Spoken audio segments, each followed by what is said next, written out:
आइए जानते हैं आज के प्रमुख अंतर्राष्ट्रीय खबरों को। पहले एक नजर हेडलाइंस पर। दिल्ली एनसीआर में प्रदूषण के बीच कोहरे का कहर। महाकाल मंदिर में नहीं मिला था प्रवेश। खालिदा जिया के निधन के बाद बीएनपी ने 9 नेताओं को पार्टी से निकाला। खालिदा जिया के निधन का बांग्लादेश चुनाव की तारीखों पर असर पड़ेगा। ट्रंप ने नेतन्याहू को बीच में रोक अर्दोआन की तारीफ शुरू कर दी। ईरान पर हमला किया तो करारा जवाब मिलेगा। आसिम मुनीर ने भाई के बेटे संग कराई अपनी बेटी की शादी। दुनिया की चौथी सबसे बड़ी अर्थव्यवस्था बना भारत। अभिषेक मल्हान और जिया शंकर ने गुपचुप कर ली सगाई। और दीप्ति शर्मा ने रचा इतिहास। दिल्ली एनसीआर में बुधवार सुबह घना कोहरा छाने से विजिबिलिटी काफी कम हो गई। इंदिरा गांधी इंटरनेशनल एयरपोर्ट पर परिचालन संबंधी दिक्कतों के कारण 148 फ्लाइट्स रद्द कर दी गई, जिनमें 70 प्रस्थान और 78 आगमन शामिल है। इसके अलावा 2 फ्लाइट्स को डाइवर्ट किया गया। इसके साथ ही कोहरे की वजह से ट्रेन सर्विस पर बुरा असर पड़ा है। ट्रेन लेट होने की वजह से दिल्ली में स्टेशनों पर यात्रियों को इंतजार करना पड़ रहा है। Air quality early warning system ने 31 दिसंबर और 1 जनवरी को हवा की गुणवत्ता गंभीर श्रेणी में रहने की चेतावनी दी है। यह स्थिति प्रतिकूल वेंटिलेशन इंडेक्स और 10 किलोमीटर प्रति घंटे से कम हवा की स्पीड की वजह से बनी है। आईजीआई एयरपोर्ट पर मंगलवार को फ्लाइट्स पर बड़ा असर पड़ा है। सूत्रों के मुताबिक कुल 148 उड़ानें रद्द हुई है। इसमें 70 फ्लाइट्स दिल्ली से जाने वाली थी और 78 फ्लाइट्स दिल्ली पहुंचने वाली थी। सुबह 8:30 बजे एयरपोर्ट पर सामान्य विजिबिलिटी 250 मीटर दर्ज की गई, जबकि रनवे पर विजिबिलिटी 600 से 1000 मीटर के बीच रही। इस खराब विजिबिलिटी के कारण यात्रियों को भारी दिक्कतों का सामना करना पड़ा है।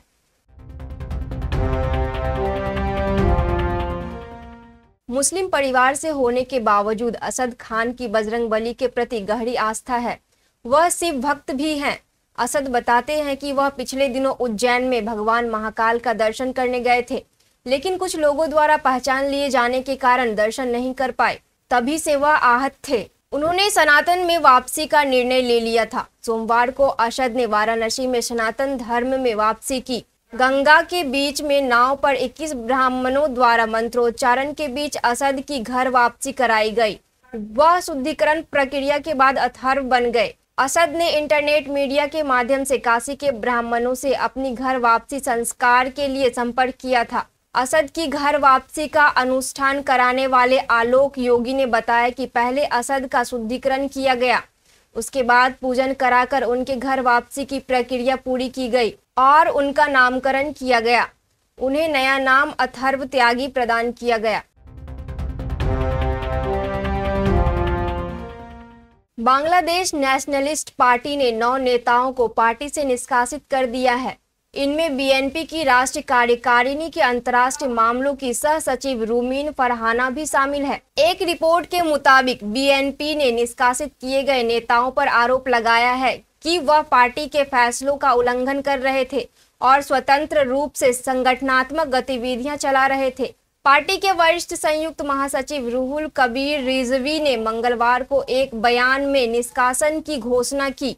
निष्कासित किए गए लोगों की सूची में बीएनपी कार्यकारी समिति के सदस्य मोहम्मद गियास उद्दीन, बीएनपी नेता मोहम्मद शाह आलम, हसन मामून, अब्दुल खालिक, केंद्रीय छात्र दल के पूर्व उपाध्यक्ष और बांग्लादेश हिंदू बौद्ध ईसाई कल्याण मोर्चा के महासचिव Tarun De, Dhaka metropolitan north BNP के पूर्व संयोजक सैफुन आलम, सिलहट जिला बीएनपी के उपाध्यक्ष मामूनुर राशिद और ब्राह्मणबाड़िया बंचारमपुर उपजिला बीएनपी के अध्यक्ष मेहदी हसन शामिल हैं, जिन्हें पार्टी से निष्कासित कर दिया गया है। नोटिस में कहा गया है कि उन्हें पार्टी के प्राथमिक सदस्यों सहित सभी स्तरों के पदों से निष्कासित कर दिया गया है। चुनाव आयुक्त अब्दुल रहमानेल मसूद ने कहा है कि बांग्लादेश नेशनलिस्ट पार्टी की अध्यक्ष बेगम खालिदा जिया के निधन के कारण चुनाव कार्यक्रम में कोई बदलाव नहीं होगा। बांग्लादेश में राष्ट्रीय चुनाव 12 फरवरी को होंगे। अब्दुल रहमानेल मसूद ने यह बात मंगलवार को अगरगांव चुनाव भवन में पत्रकारों से कही। चुनाव आयुक्त ने कहा, जिन सभी सीटों पर उन्होंने अपना नामांकन पत्र दाखिल किया है, उन सभी सीटों पर उस पार्टी के वैकल्पिक उम्मीदवारों को जगह दी गई है, इसलिए यह मामला इसी तरह सुलझ जाएगा। रहमानेल मसूद ने कहा, इन कारणों से उन सीटों के लिए मतदान में कोई बदलाव नहीं करना होगा जहां खालिदा जिया ने अपना नामांकन दाखिल किया है।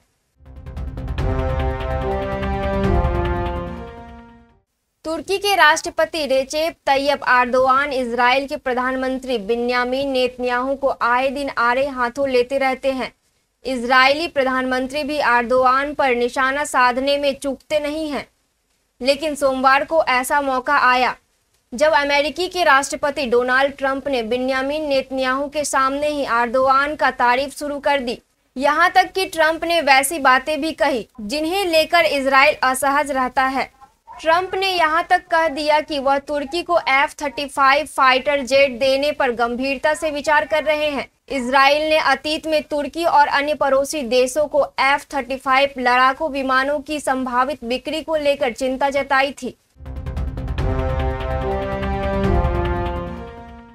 फ्लोरिडा में इजरायली प्रधानमंत्री बेंजामिन नेतन्याहू से मुलाकात के बाद अमेरिकी राष्ट्रपति डोनाल्ड ट्रंप ने ईरान को सीधी चुनौती दी।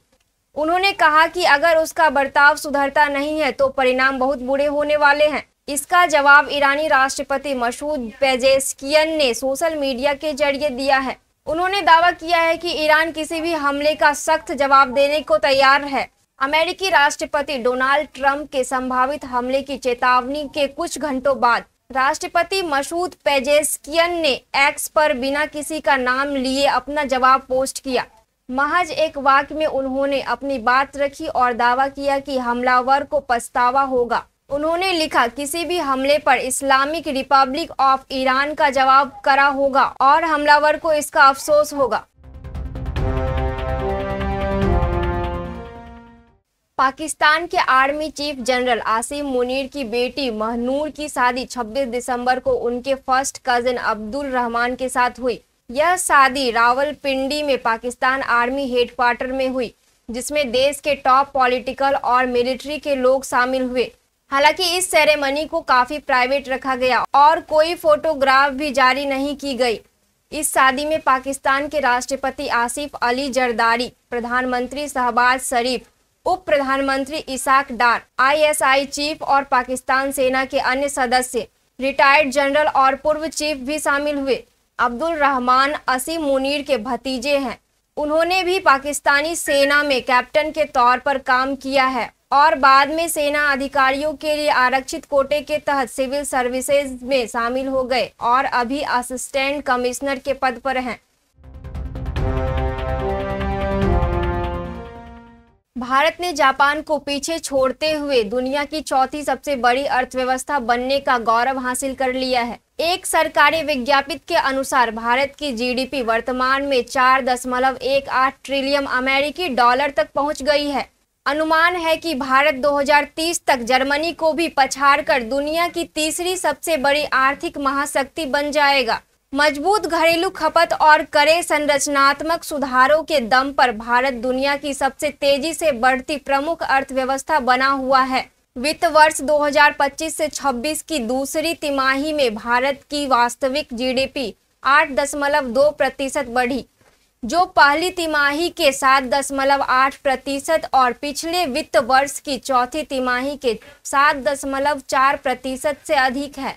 यह 6 तिमाहियों में सबसे तेज वृद्धि है, जो वैश्विक व्यापार अनिश्चितताओं के बावजूद दर्ज की गई। सरकार ने भरोसा जताया है कि मजबूत आर्थिक नींव के साथ भारत की GDP 2030 तक 7.3 ट्रिलियन डॉलर तक पहुंच जाएगी। वर्तमान में अमेरिका दुनिया की सबसे बड़ी अर्थव्यवस्था है, जिसके बाद चीन दूसरे स्थान पर है। वहीं तीसरे स्थान पर जर्मनी है। जाने माने यूट्यूबर फुकरा इंसान उर्फ अभिषेक मल्हान और जिया शंकर की सगाई की खबरें एक बार फिर चर्चा में है। हाल ही में सामने आई रिपोर्ट्स के मुताबिक दोनों अपने रिश्तों को आगे बढ़ाने की सोच रहे हैं। अभिषेक मल्हान और टीवी एक्ट्रेस जिया शंकर की पहली मुलाकात रियलिटी शो बिग बॉस के दौरान हुई थी। बिग बॉस OTT 2 में दोनों की नजदीकियां बढ़ी, जिसके बाद से ही इनके अफेयर को लेकर कयास लगाए जाने लगे। फैंस ने दोनों को साथ देखकर कई तरह की बातें करनी शुरू कर दी थी। बिग बॉस के घर के अंदर अभिषेक और जिया की दोस्ती ने काफी चर्चा बटोरी। दोनों अक्सर साथ नजर आते थे और एक दूसरे का सपोर्ट करते दिखते थे। शो खत्म होने के बाद भी लोगों ने दोनों को जोड़ कर देखना शुरू कर दिया। इस दौरान दोनों ने एक म्यूजिक वीडियो में भी साथ काम किया, जिससे रिलेशनशिप की अफवाहों को और हवा मिली। सोशल मीडिया पर फैंस ने इन्हें क्यूट कपल कहना शुरू कर दिया।